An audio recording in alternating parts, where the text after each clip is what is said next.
नमस्कार दोस्तों, मैं राजकुमार मौर्य। बहुत बड़ी खबर आ चुकी है पंचायत के चुनाव की तैयारी कर रहे दावेदारों के लिए। यदि आप प्रधानी की तैयारी कर रहे हैं तो आपके लिए सबसे बड़ी खुशखबरी है। जिला पंचायत सदस्य वालों के लिए भी है और वीडीसी वालों के लिए भी है। दोस्तों, प्रधान बनाते हैं मतदाता। अगर मतदाता का नाम वोटर लिस्ट में नहीं होगा तो आपके चुनाव लड़ने से कोई विशेष फायदा नहीं होने वाला है। इसके लिए राज्य निर्वाचन आयोग की तरफ से, निर्वाचन आयोग की तरफ से वोटर लिस्ट पर काम किया जाता है। अभी तक वोटर लिस्ट पर काम हो रहा था और आपके यहां के बीएलओ आपके यहां गए होंगे और जिनकी उम्र 18 साल पूरी हो गई होगी उनके आधार कार्ड लिए होंगे, उनकी फोटो ली होगी और उनके नाम का फॉर्म भरा गया होगा। और फॉर्म जो भरा गया है उसके लिए राज्य निर्वाचन आयोग ने 23 दिसंबर यानी कि जब मैं वीडियो बना रहा हूं, फाइनल वोटर लिस्ट जारी कर दी है। फाइनल का मतलब यह है कि अभी दोस्तों 23 तारीख को जो जारी हुई है, 24 से लेकर के 30 दिसंबर तक मतदाता सूची का निरीक्षण किया जाएगा। 24 से लेकर के 30 दिसंबर तक। और नई मतदाता सूची आप लोगों के हाथ में आ जाएगी। आप लोग जाइए ब्लॉक में, महत्वपूर्ण कार्यालयों में, आपको निर्धारित थोड़ा मोड़ा पैसा दे करके सूची मिल जाएगी। दोस्तों, 31 दिसंबर से लेकर के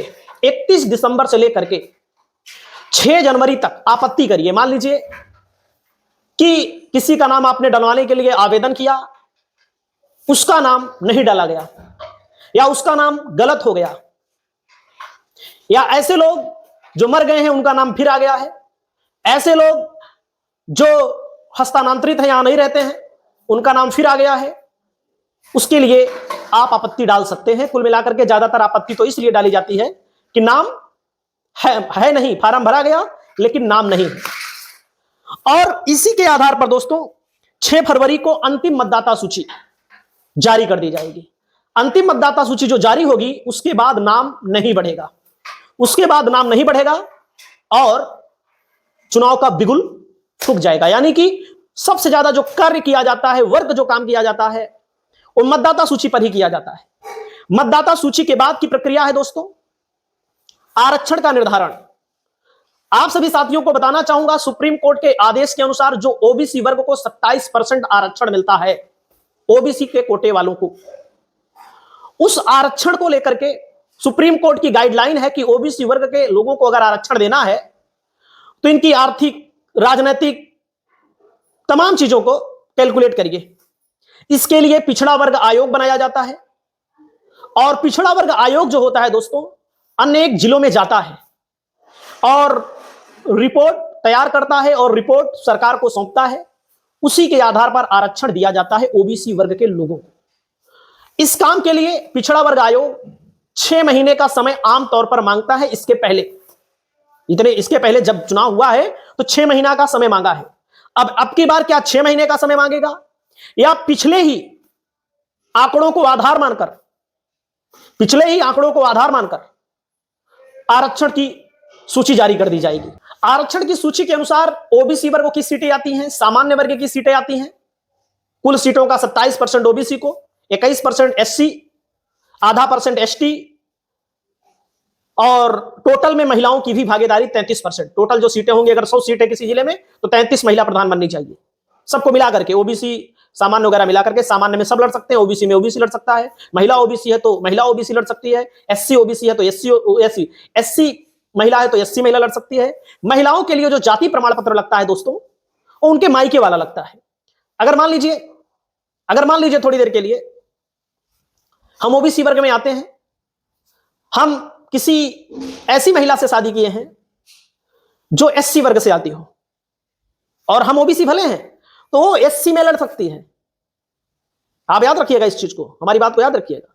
अगर कोई व्यक्ति सामान्य वर्ग का है, मान लीजिए सामान्य वर्ग में ठाकुर, ब्राह्मण, श्रीवास्तव यही सब आते हैं, अगर किसी ओबीसी वर्ग से उन्होंने शादी की है, खुद तो नहीं लड़ सकता लेकिन उसकी पत्नी चुनाव लड़ सकती है। इसको याद रखिएगा हमारी बात को।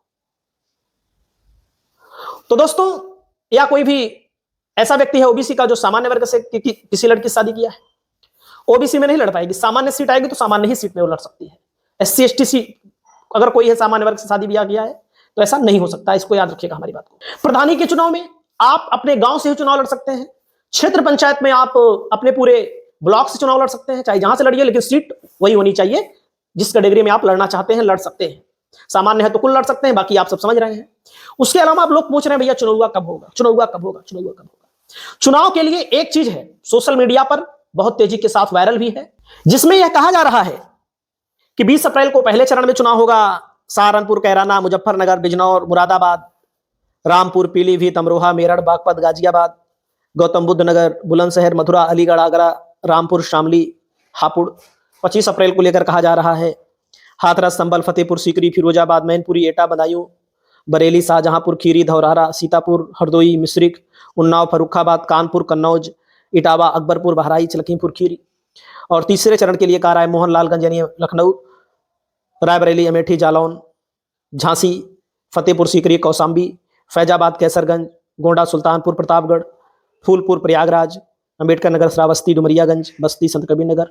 4 मई को कहा जा रहा है चौथे चरण में महाराजगंज, कुशीनगर, गोरखपुर, जौनपुर, मिर्जापुर, देवरिया, बांसगांव, घोसी, सलेमपुर, बलिया, गाजीपुर, वाराणसी, चंदौली, राबर्ट्सनगंज, भदोही, आजमगढ़, मछली शहर, लालगंज, मऊ।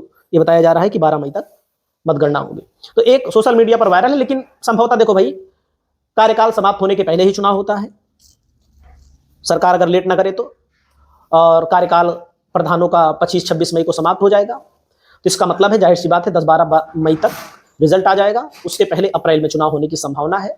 और बस्ता जो जमा होगा समय के अनुसार, तो मान लीजिए फरवरी के लास्ट तक बस्ता जमा हो जाएगा। तो इस वीडियो को लेकर आपकी क्या राय है दोस्तों? और ये मतदाता सूची में अगर आपका नाम नहीं है तो आप आपत्ति दाखिल कर सकते हैं। मेन पॉइंट इस वीडियो का था मतदाता सूची के बारे में बताना। नमस्कार।